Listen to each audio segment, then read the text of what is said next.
საქართველოს განათლებისა და მეცნიერების სამინისტროს გადაწყვეტილებით პირველ კლასელთა რეგისტრაციის დამატებით ვადებად განისაზღვრა 1 და 2 სექტემბერი. რეგისტრაციისათვის საჭიროა ბავშვის მშობელმა ან კანონიერმა წარმომადგენელმა მიმართოს სკოლას და წარადგინოს ზოგად საგანმანათლებლო დაწესებულებაში ჩასარიცხად აუცილებელი დოკუმენტაცია. ბათუმის რესურს ცენტრის ინფორმაციით, ქალაქში ამ დროისათვის 327 თავისუფალი ადგილია. მოსწავლეების მიღებას კი 27-დან 20 სკოლა გააგრძელებს. ნომერ 1, მე-2, მე-3, მე-6, მე-8, მე-18, 25. ეს იმ სკოლების ჩამონათვალია, სადაც ადგილები უკვე შევსებულია.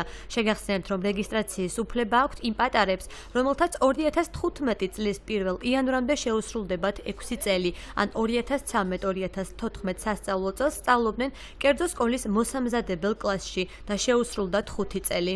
განათლების და მეცნიერების სამინისტრო აცხადებს, რომ განისაზღვრა დამატებითი რეგისტრაციის ვადები 1 და 2 სექტემბერს.